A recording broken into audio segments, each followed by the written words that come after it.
family and friends who loved them deeply. They were white and black, Latino and Asian, immigrants and American-born, moms and dads, daughters and sons. Each of them served their fellow citizens, and all of them were part of our American family.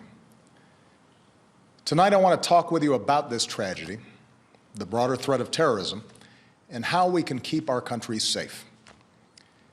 The FBI is still gathering the facts about what happened in San Bernardino, but here's what we know. The victims were brutally murdered and injured by one of their co-workers and his wife. So far, we have no evidence that the killers were directed by a terrorist organization overseas or that they were part of a broader conspiracy here at home. But it is clear that the two of them had gone down the dark path of radicalization, embracing a perverted interpretation of Islam that calls for war against America and the West. They had stockpiled assault weapons, ammunition, and pipe bombs. So this was an act of terrorism designed to kill innocent people. Our nation has been at war with terrorists since al-Qaeda killed nearly 3,000 Americans on 9/11. In the process, we've hardened our defenses, from airports to financial centers to other critical infrastructure.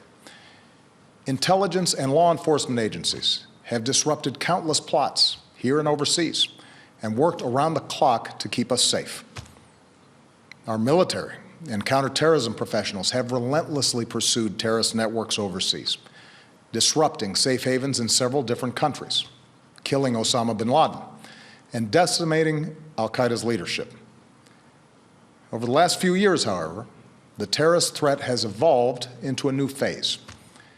As we've become better at preventing complex, multifaceted attacks like 9/11, terrorists turn to less complicated acts of violence like the mass shootings that are all too common in our society.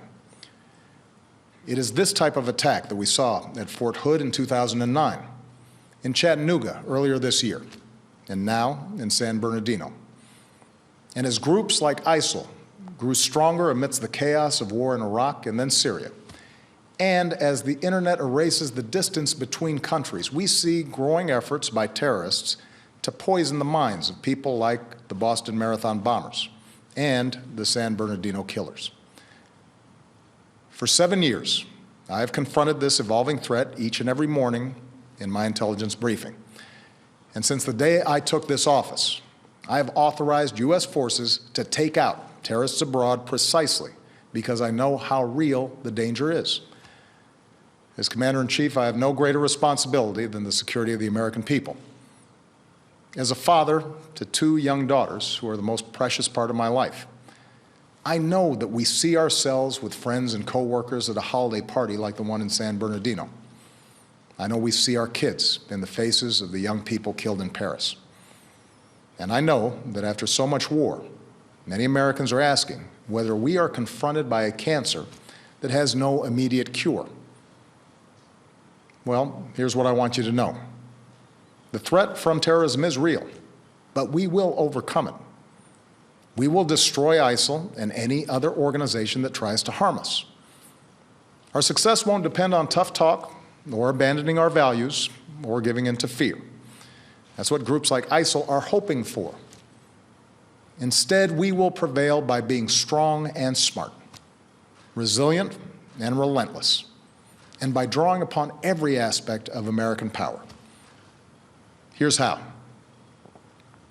First, our military will continue to hunt down terrorist plotters in any country where it is necessary. In Iraq and Syria, airstrikes are taking out ISIL leaders, heavy weapons, oil tankers, infrastructure. And since the attacks in Paris, our closest allies, including France, Germany, and the United Kingdom, have ramped up their contributions to our military campaign, which will help us accelerate our effort to destroy ISIL.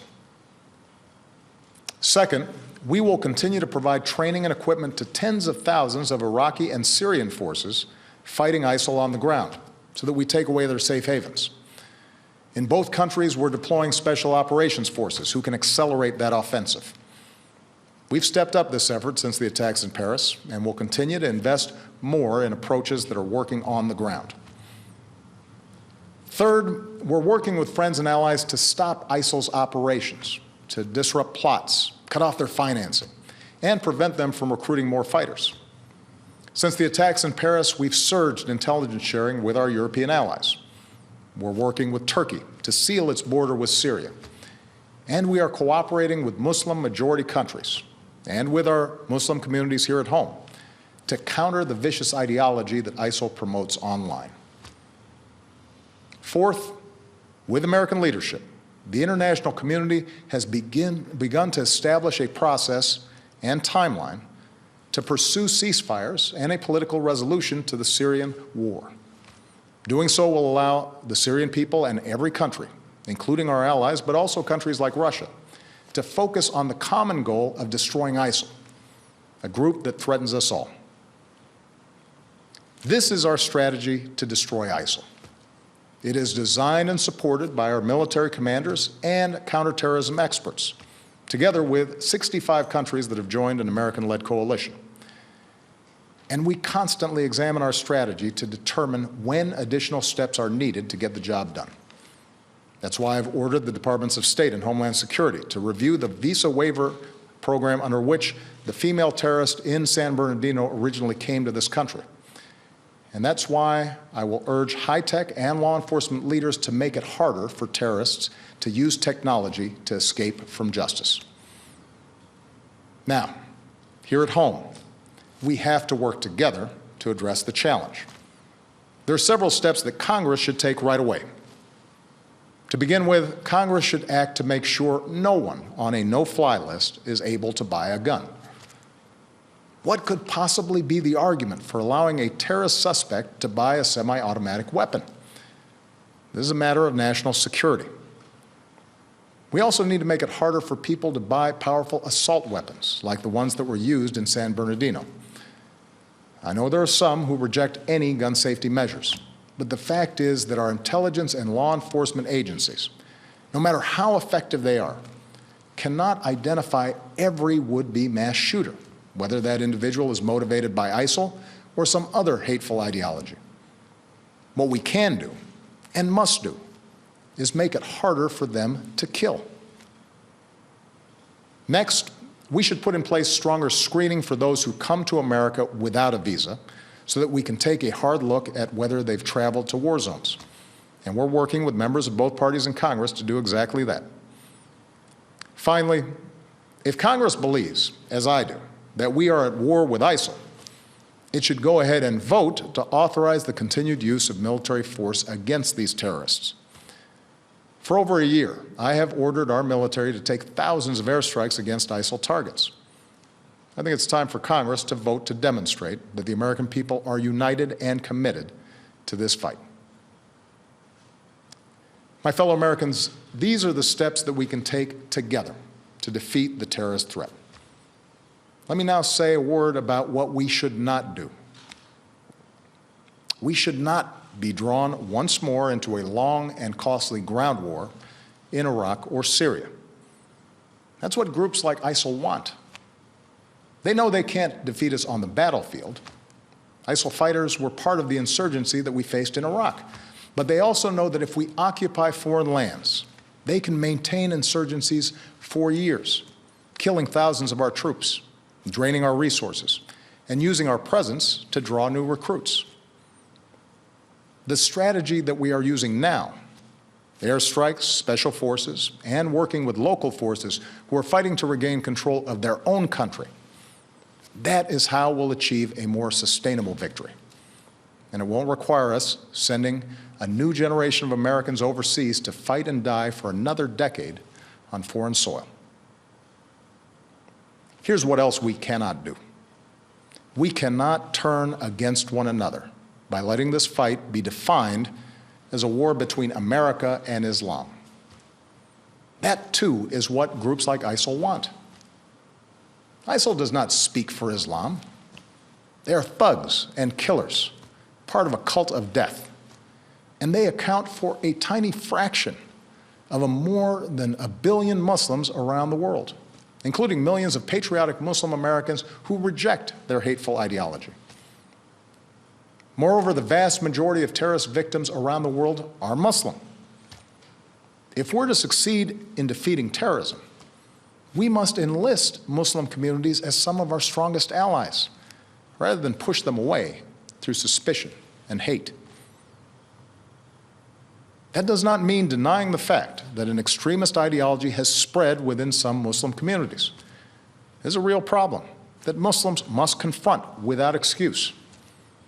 Muslim leaders here and around the globe have to continue working with us to decisively and unequivocally reject the hateful ideology that groups like ISIL and al-Qaeda promote, to speak out against not just acts of violence, but also those interpretations of Islam that are incompatible with the values of religious tolerance, mutual respect, and human dignity.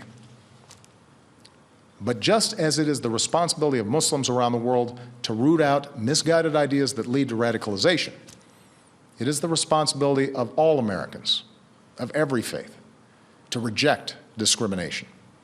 It is our responsibility to reject religious tests on who we admit into this country. It's our responsibility to reject proposals that Muslim Americans should somehow be treated differently. Because when we travel down that road, we lose. That kind of divisiveness, that betrayal of our values, plays into the hands of groups like ISIL. Muslim Americans are our friends and our neighbors, our co-workers, our sports heroes. And yes, they are our men and women in uniform who are willing to die in defense of our country. We have to remember that. My fellow Americans, I am confident we will succeed in this mission because we are on the right side of history. We were founded upon a belief in human dignity, that no matter who you are or where you come from or what you look like or what religion you practice, you are equal in the eyes of God and equal in the eyes of the law. Even in this political season, even as we properly debate what steps I and future presidents must take to keep our country safe, let's make sure we never forget what makes us exceptional. Let's not forget that freedom is more powerful than fear, that we have always met challenges, whether war or depression, natural disasters, or terrorist attacks, by coming together around our common ideals as one nation and one people. So long as we stay true to that tradition, I have no doubt that America will prevail. Thank you. God bless you, and may God bless the United States of America.